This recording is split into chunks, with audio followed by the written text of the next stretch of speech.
Welcome to Geopod, where we look at current events that are happening in our world through a geographic lens. My name is Andrew Patterson. I'm a teacher here at Coppell High School. Who else do we have around the table today? I'm Bhargav.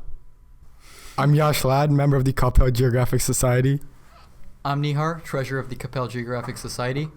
I'm Sathvik, member of the Coppell Geographic Society. And I'm Veronica Nguyen, vice president of CGS.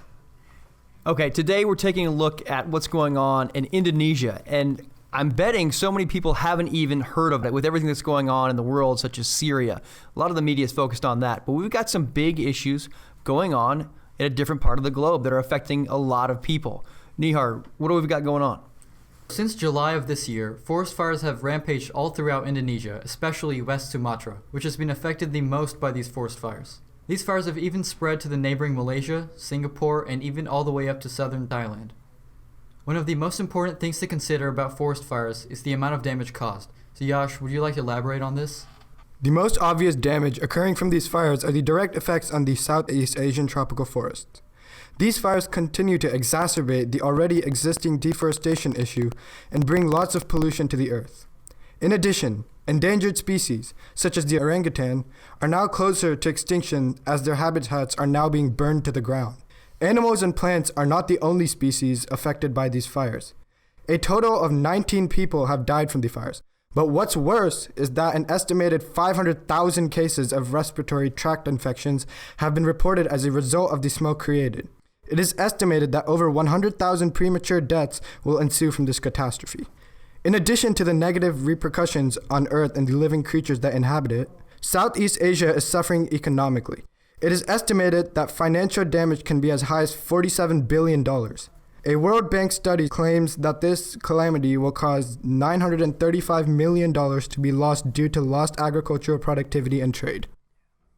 All right, so in the aspect of the forest fires have become a seasonal phenomenon in Indonesia. However, the problem has worsened by the practice of forest clearance known as slash-and-burn agriculture. In this agricultural method, land is set on fire as a cheaper way to clear it for new planting. And another reason why it's found in large quantities in Indonesia is because it's a method of subsistence farming.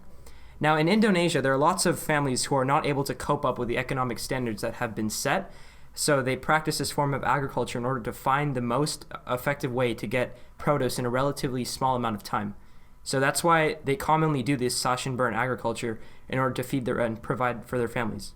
Furthermore, peat soil, which characterizes much of the affected areas, is highly flammable, causing localized fires to spread, making them difficult to stop. The peat soil basically causes the affected areas to become more flammable, and this even spreads the forest fires to different areas of the region. In addition, the effects of El Niño are making the situation worse.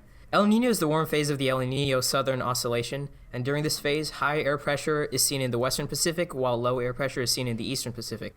While this may not seem significant at the moment, the change in air pressure results in global changes in temperature and rainfall. When we look at the effects of El Niño on Southeast Asia, it results in drier seasonal periods, which allows the forest fires to intensify for a longer period of time. Okay, this is everybody's favorite part. Who can we blame? The environmental group WWF Indonesia has been highlighting the issues of Indonesian forest fires for years now and claims the fires are due to the collective negligence of companies, smallholders, and government who aren't taking appropriate preventative measures. Some blame the forest fires on large industries and businesses. A recent analysis conducted by the World Resources Institute in September states that 37% of the fires in Sumatra are occurring due to pulpwood concessions, a euphemism for the ability of businesses to burn down forests in order to satisfy our consumerist society.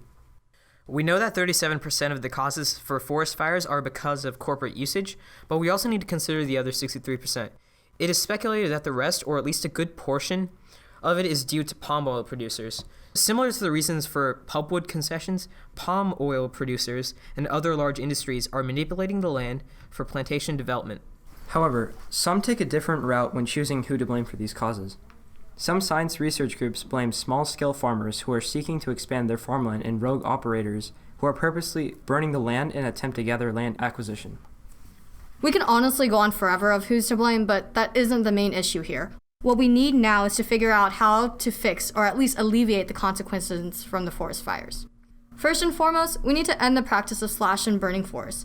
We need to hold Southeast Asia, and other countries for that matter, before a global law that prevents or at least minimizes the use of this hazardous method of farming.